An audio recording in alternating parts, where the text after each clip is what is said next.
50s from Adam Lyth and Andrew Gale ensured that Yorkshire go into the second half of their crucial LV County Championship match at home to Glamorgan with the upper hand in a game they probably need to win to keep alive their promotion dreams. They began the second morning on 20 without loss in response to Glamorgan's 272 all out.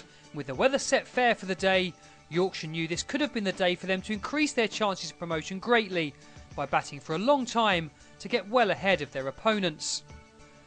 19 runs had been added in the morning's first 4 overs, but then Joe Root was LBW to Graham Wagg for 14.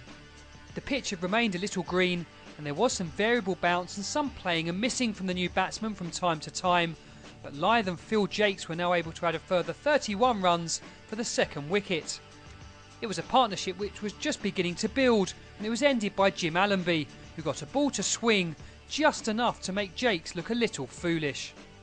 That brought Gale in to join Lyth with a total on 70 for 2, but it was the stand between these two left-handers which then put the promotion chasers on top in a game which, if they win, will leave that promotion in their own hands and they travel to Chelmsford next week. Of course, although no one is talking about it, the second division championship may well still be up for grabs next week as well. Gale was giving his side every chance with some fine shots. Lyth was working hard for his runs. He's come on nicely in the second half of the summer and reached his latest 50 with his 7th 4 off his 98th delivery. He now wanted to make this an imposing and match-winning innings. He hit a 90 in his last game and not so long ago took Leicestershire apart for a big double 100. Lyth was a man who made heaps of runs when Yorkshire came within a game of winning the title 2 summers ago, but it's only in the second half of this season that he's come to prominence again. Gale was supporting him well as this pair began to tuck into the deficit into the afternoon session. It was now a glorious day for batting in, and for a county which has lost so much cricket to the weather gods this year, now was the time for them to make hay. Gale too moved to his 50, as that's exactly what this pair appeared to be doing. The Yorkshire captain required 71 balls to get there, from which he'd struck 8 boundaries. The deficit had now been brought into double figures, and Yorkshire still had lots of wickets in hand. Lyth again moved into the 90s, and 100 for him looked as certain as a big lead for his county by the end of this first innings.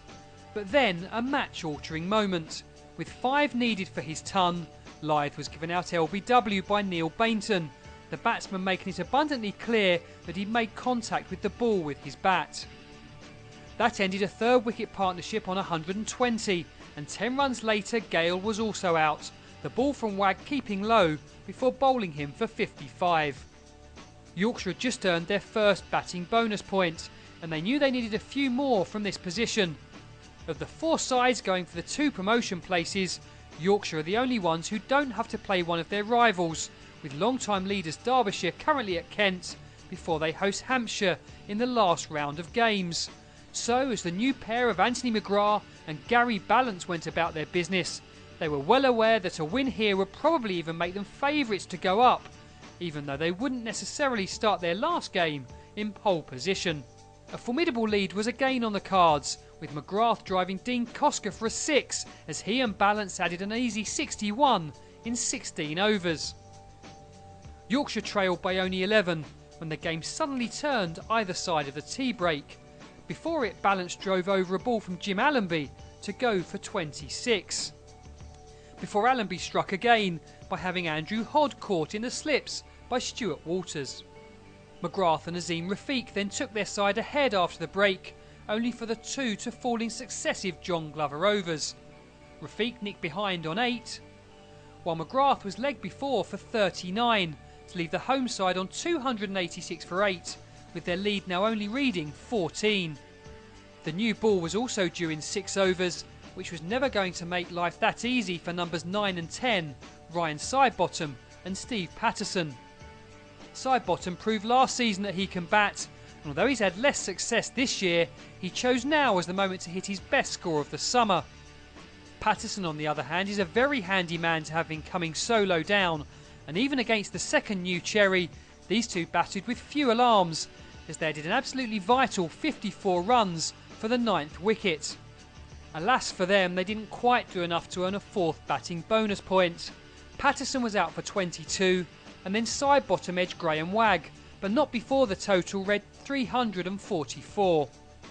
And that gave the Tykes a lead of 72, a very handy one indeed, and it also left the Welshman with an awkward 11 overs to survive at the end of the day. Patterson, who was having a superb match, then put his side just where they wanted to be. He had Nick James well held by Hod behind. And then next ball he disposed of the night watchman Glover, who nicked to Lyth to leave Glamorgan on 17 for 2. Stuart Walters confidently survived the hat-trick ball and then added 10 runs with Will Bragg before the close to reduce the gap between the two sides to 45. So it's Yorkshire who are favourites, but not so far ahead that they can't yet be caught up. Glamorgan will resume on the third morning on 27 for 2, and the first session of day 3 is certainly going to be a telling one. It's one Yorkshire will be pumped up for.